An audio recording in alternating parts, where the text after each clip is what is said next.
It seems like suffering surrounds us from every direction. We see children being abused by adults, by priests. Looking at the news, we see murders, suicides, automobile accidents, tragedies after tragedy, the tsunami, and things like this, the war that's going on right now.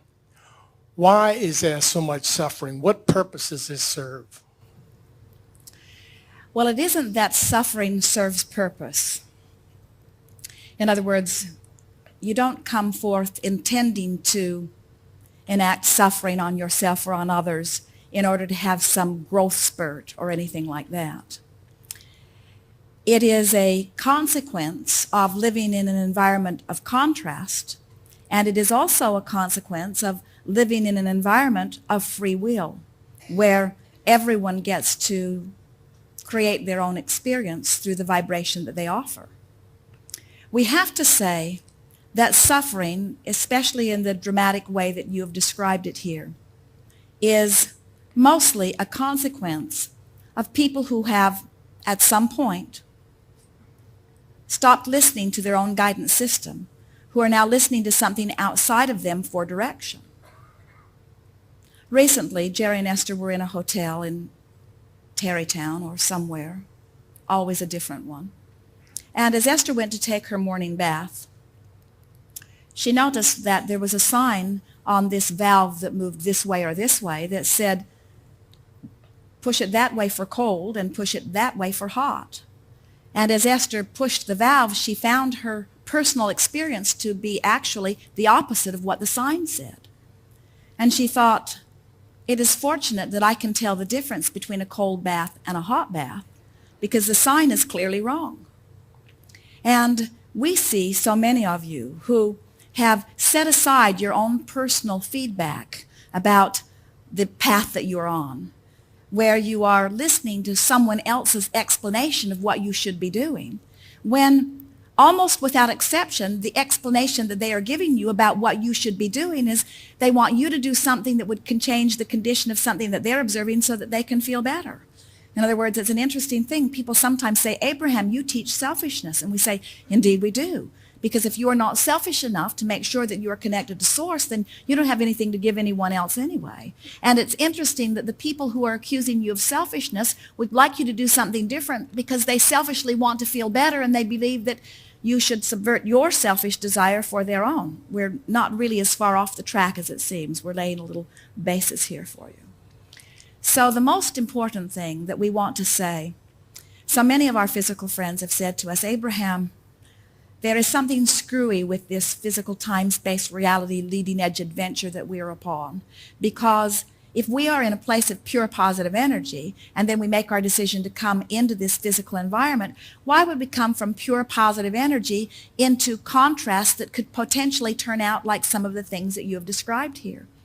And we say the intention of coming into this environment and into this sea of magnificent contrast has such a huge basis and meaning, because you know that you are leading edge creators and that you cannot cease expanding. So it's really not about choosing to come forth. It's about the inevitability of continuing to be on the leading edge, where there is variety to choose from. And it is known so powerfully from your non-physical perspective, the power of that variety, because it is known that moving around through that is going to stimulate within you, important you, worthy you, leading edge you, perfect, powerful, personal preferences. So that you get to uniquely conclude, you're like a scout out there for Source or for God that's having exposure to an experience, and a desire is being born within you, a powerful desire that Source in the moment says yes to. How good is that? In other words, the contrast is necessary for the new idea, and the new idea Source says immediately yes to, and so the expansion of this powerful, perfect, glorious world is underway. So then, why, if contrast has caused me to conclude, and you see, by contrast, we mean you could just like it to be a little better. You could be living a perfect life and just want it a little better. Or you could be living a tragic life and want it to be a lot better. But whether you want it to be a little better or a lot better, Source is saying yes every single time. There's nothing wrong with that system. We think most everybody would acknowledge that that sounds like a wonderful system where everybody, even the one-celled amoeba, even the cells in your body, even the genius consciousness known as you in your physical human personality, you get to have exposure to these experiences and you all get to choose. And when you choose, Source says, yes, that would be better for you, therefore it is. And in the moment, everything moves into place to bring that about. So the dilemma or the question or the problem isn't that the contrast is giving you the data or the fodder in order to give birth to these desires. The problem is that so many of you are not then listening to your guidance and bringing yourselves into vibrational alignment with your desires. You see, it's interesting. We have to give this to you in a way that will really reach you. Your generation and the generations that are present on the planet today can bang around and give birth to all kinds of rockets of desires that future generations will receive the benefit from because future generations are less resistant to the new ideas that you have launched. But this gathering is about helping you to be less resistant to what you've launched so that you can begin to receive the benefit of what you've launched right here while you are still in this physical body. That's what you intended as you came forth. So you said, I'll go forth and the contrast will be good. It's like the well-stocked kitchen. I might not choose some of it and put it in my pie, but I'm in agreement that it all should be allowed and there's no possibility of ever removing anything because every thought that ever existed still exists. So I'm all right with all of that, and I trust that my experience will give me desires, and I trust that I will be able to tell by the way I feel whether I'm moving towards something that will please me when it manifests or whether I'm moving towards something that won't please me when it manifests.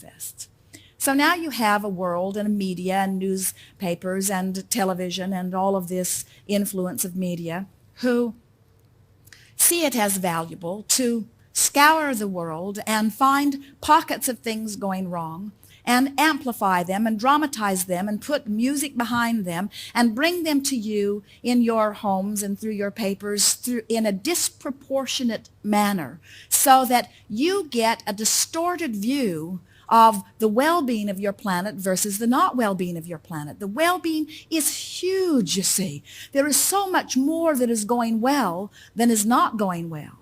And when you put all of the time of history together, of man and history together, you realize that it is infinitesimal in comparison what has not gone well. But we agree with you. When you shine the spotlight on what you do not want, and you make that such an active part of your vibration that you then disallow yourself receiving what you do want, we can see how it would feel that way. We want you to realize that there is only a stream of well-being, which you are allowing or not. And the perspective of Source is that there is only a stream of well-being that is expanding into endless, leading-edge, delicious ways.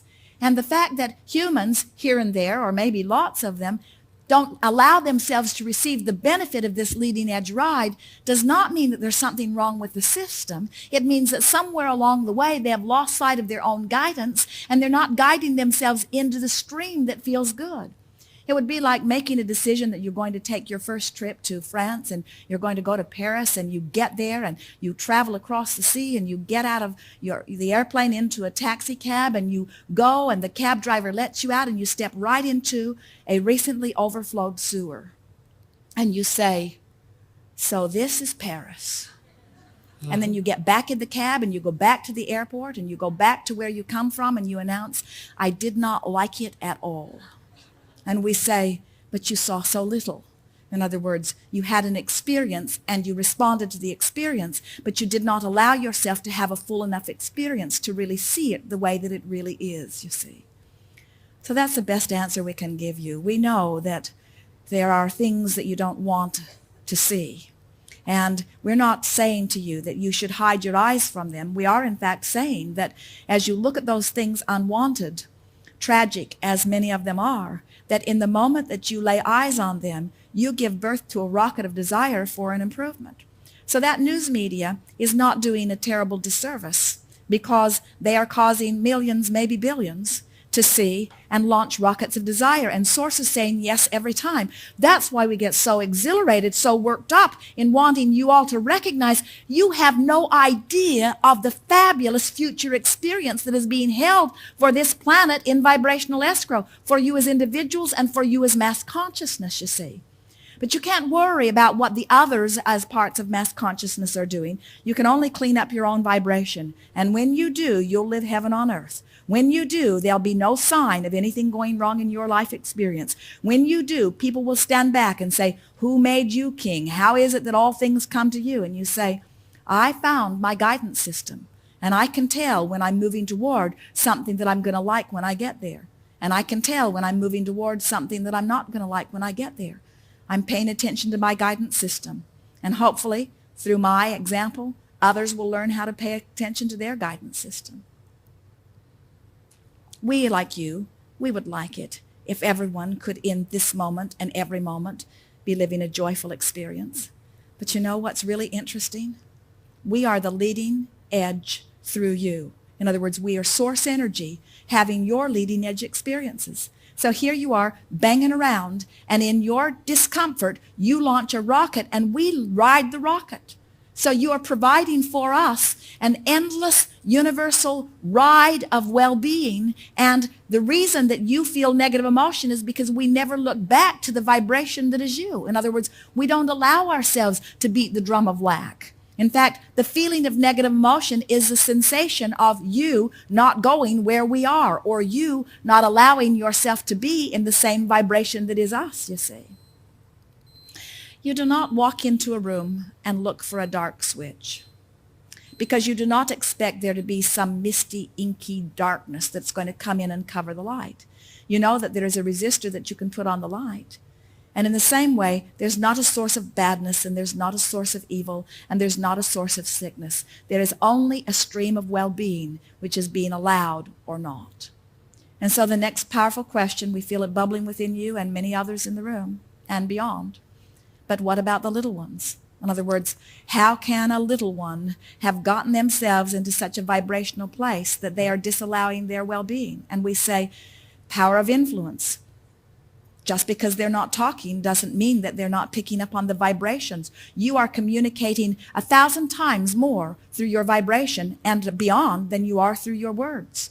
So the children are picking up on the vibration. Even when they are in their mother's womb, they are picking up on vibration. They're picking up on the vibration of mass consciousness, you see.